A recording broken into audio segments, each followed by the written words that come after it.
Hello everyone, जय जगन्नाथ। आइए इस वीडियो में हमने डिस्कस करने वाले जीके के टॉप मोस्ट इम्पोर्टेंट एमसीक्यू, यानी आज जो हमने डिस्कस करने वाले ये पार्ट 15 की क्वेश्चन रहे, 15 की वीडियो रहे।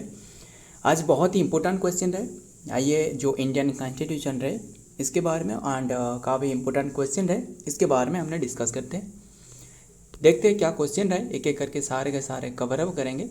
फर्स्ट क्वेश्चन आपके सामने रहे, क्या रहे? नंबर 1 पर who coin the term Lokpal. बताइए जो लोकपाल रहे ना, जो लोकपाल वर्ड रहे, ये वर्ड किसने कॉइन करी थी?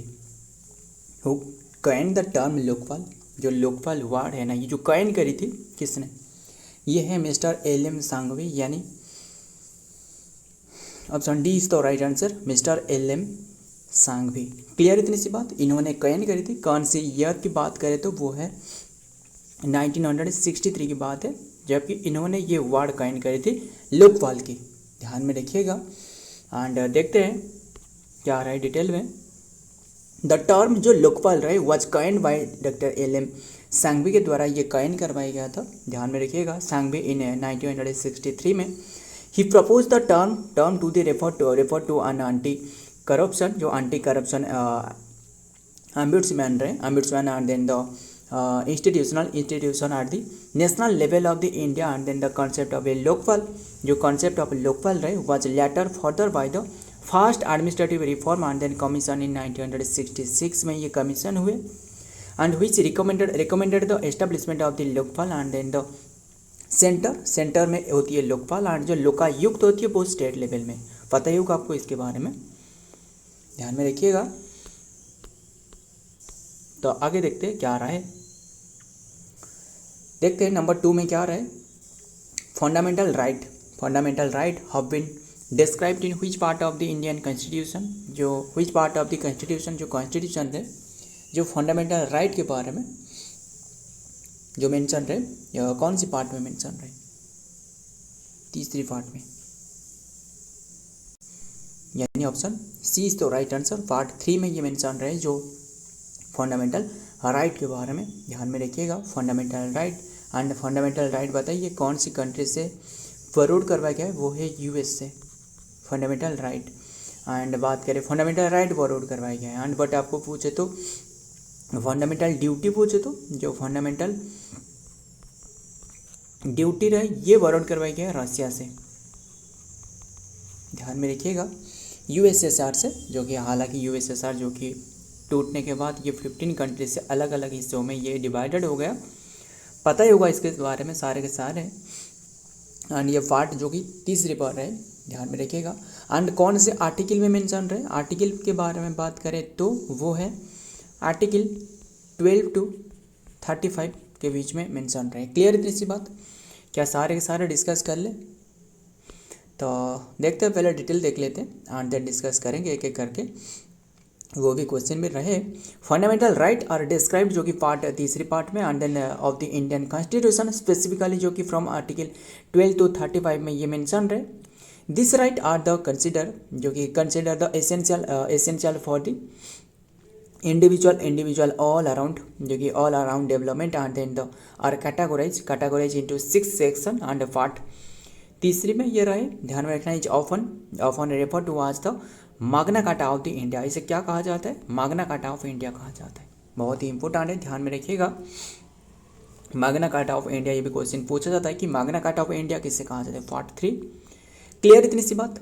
एंड बात करें जो अभी के टाइम में, जो अभी के टाइम में पार्ट पूछे तो कितने के रहे?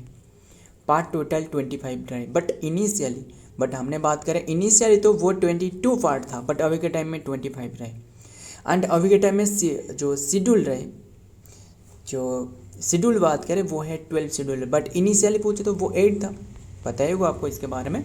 आर्टिकल पूछे तो अभी के टाइम में 448 आर्टिकल रहे, but initially there was 395 article. Yes, ध्यान में रखिएगा, सारे के सारे 395 आर्टिकल। एंड बस एक याद आ रहा है मुझे बताना, प्रेसिडेंट के बारे में आर्टिकल कौन से आर्टिकल में मेंशन रहे? 52 to 61 में, जो कि इम्पीचमेंट के बारे में बताना। काग जो कंट्रोलर है ऑडिटर जनरल के बारे में वो 76 में।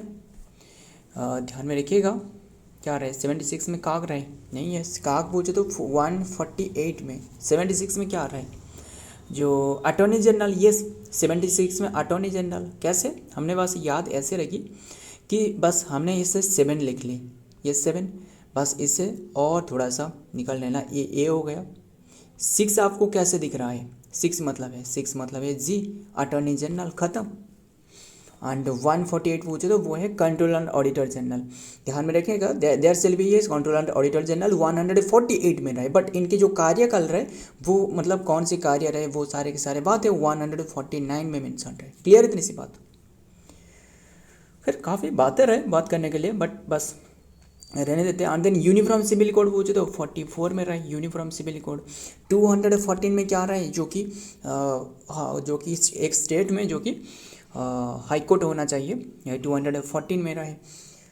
ध्यान में रखिएगा सारे के सारे। 324 की बात करें वो है इलेक्शन कमिश्नर के बारे में, 324 to 29 के बीच में रहे इलेक्शन के बारे में। क्लियर इतनी सी बात। आइए देखते हैं नंबर 3 में क्या रहे। How many fundamental right are there in your Indian constitution. तो देख लेते हैं सारे के सारे जो फंडामेंटल राइट रहे कितने के रहे, 6 रहे। ऑप्शन डी इज तो राइट आंसर 6। कौन सी रहे, 1 रहे। 1 में क्या रहे जो कि right to equality, right to equality जो कि ये इसके बारे में आर्टिकल पूछे तो वो 14 to 18 में मेंशन रहे, 14 to 18 में मेंशन रहे। Right to equality and right to equality, right to freedom और राइट टू फ्रीडम ये जो मेंशन रहे राइट टू फ्रीडम के बारे में वो 19 to 22 के बीच में मेंशन रहे, 22 के बीच में, ये 22 है। And then right to freedom हो गया, right to freedom, right against exploitation 2 and then 3।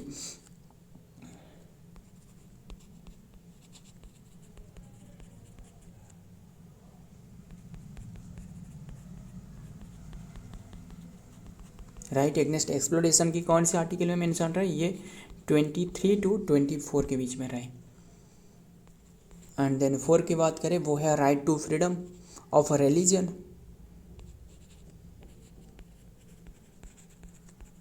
Freedom of religion वो जो मेंशन रहे ये कौन से आर्टिकल में मेंशन रहे, right to freedom of religion 25 to 28 के बीच में, 25 to 28। Right to cultural educational right पूछे तो ये तो 4 हो गया। 5 की बात करें तो राइट टू कल्चरल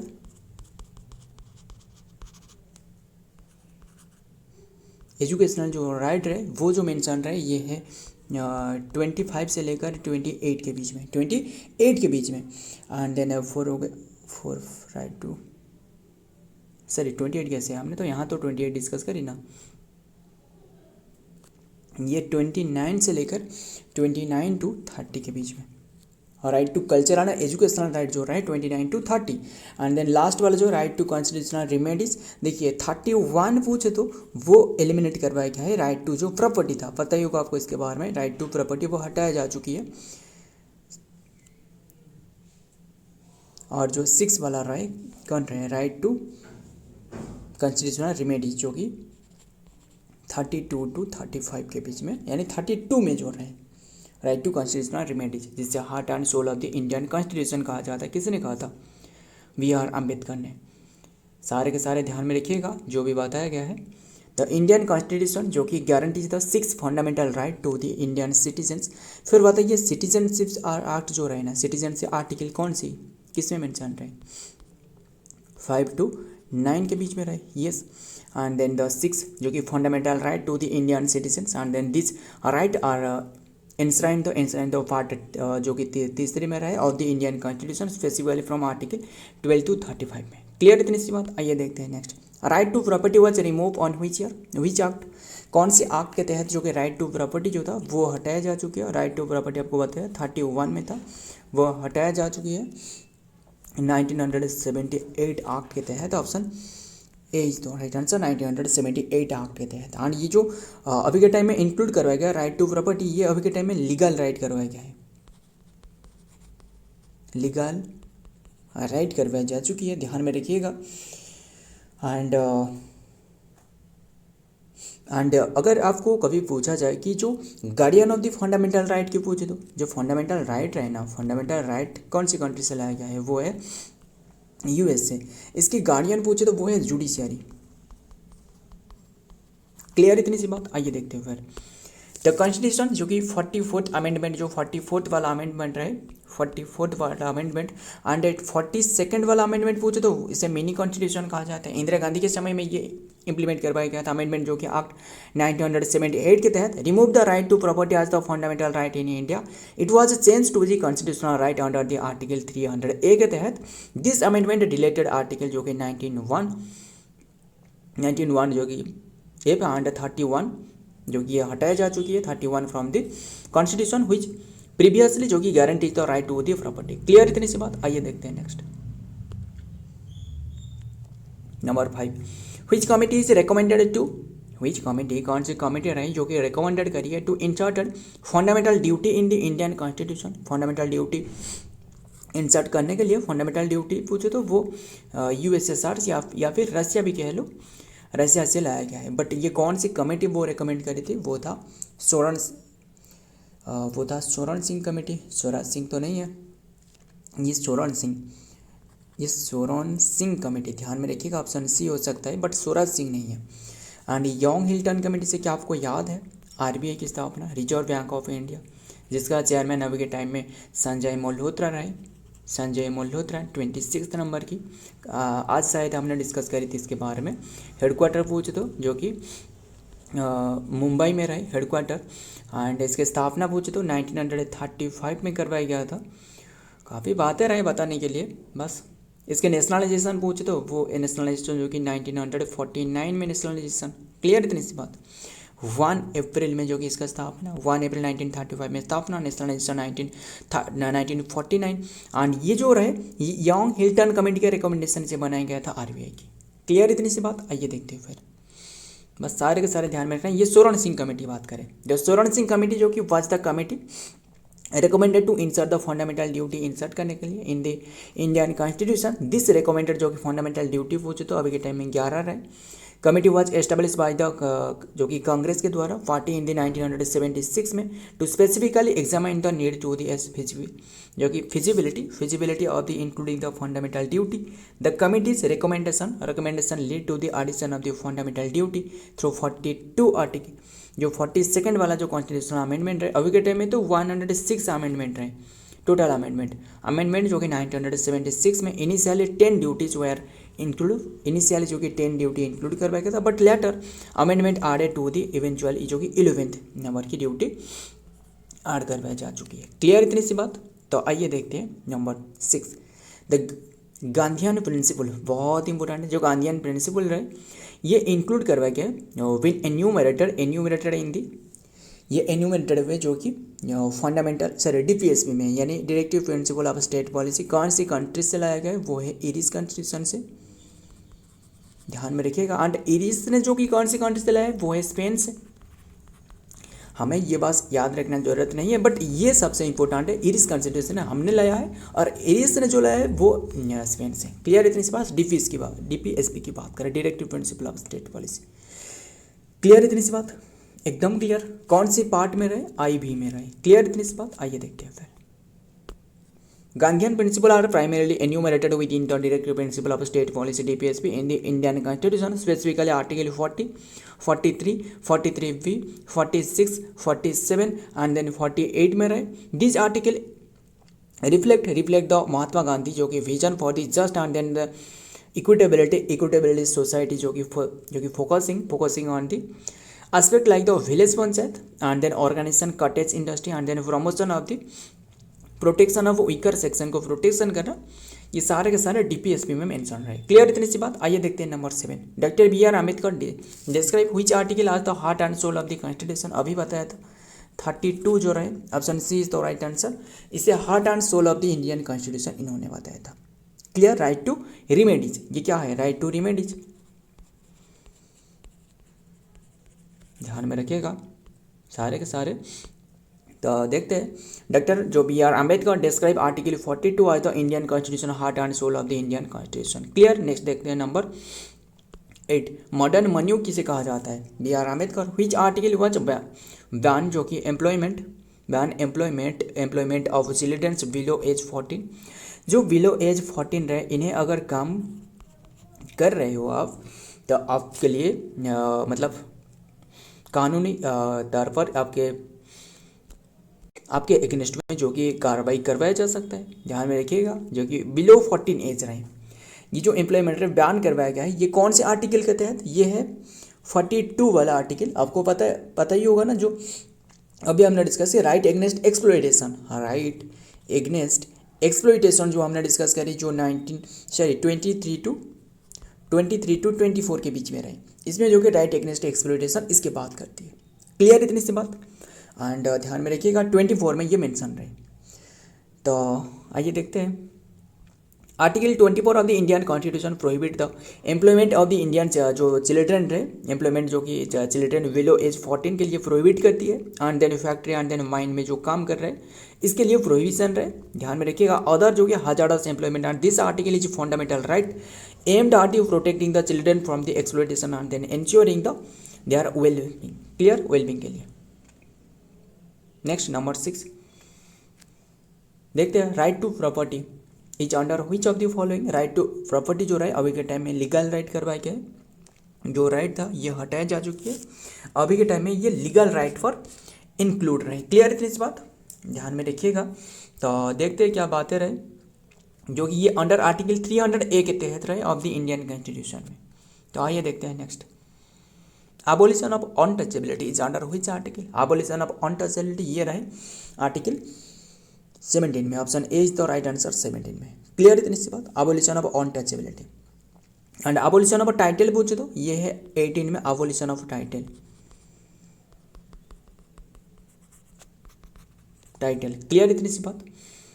एंड जो 14 पूछे तो देखिए 14 पूछे तो ये है right to equality, equal protection law, यानी इक्वालिटी की बात करती है 14। 15 पूछे तो 15 क्या आ रहा है? सभी को जो कि इक्वालिटी प्रोवाइड करना। ध्यान में रखिएगा 14 जो कि सभी को इक्वालिटी प्रोवाइड करना। एंड 16 पूछे तो देखिए असल में 16 पूछे तो ये राइट टू वर्क। ध्यान में रखिएगा राइट टू वर्क मतलब सभी को जो कि काम में सेम जो कि पैसा जो कि देना, ध्यान में रखना, वेज देना। एंड देन 16 तो हो गया। 17 तो हमने डिस्कस करी, राइट टू अनटचेबिलिटी ये रहे, जो कि छुआछूत जो रहे इसे हटाना। एंड एबोलिशन ऑफ टाइटल पूछे तो वो 18 में रहे। एंड ये तो इक्वालिटी ये 14 में रहे। एंड 15 में पूछे तो सभी को समानता प्रोवाइड करना, ध्यान में रखना। सो देखते हैं डिटेल में एंड देन सेशन एंड करते हैं। The abolition of untouchability is inserted जो कि इन आर्टिकल 17 में रहे of the Indian constitution. This article declare the जो कि ये डिक्लेयर करिए that the untouchability is abolished and its practice in any more forbidden। and then it also जो कि stipulate that the any disability arising from the untouchability shall be an offense and then punishable हो सकता है while law and then according to the constitution। So friend आज की ये content रहे। अगर वीडियो पसंद आए तो वीडियो को लाइक करना, आपके दोस्त यार प्यार जो भी रहे इसके साथ शेयर करिएगा। तो मिलता हूँ और एक वीडियो में और एक इम्पोर्टेंट एमसी के साथ। तब तक के लिए जय हिंद, जय जगन्नाथ।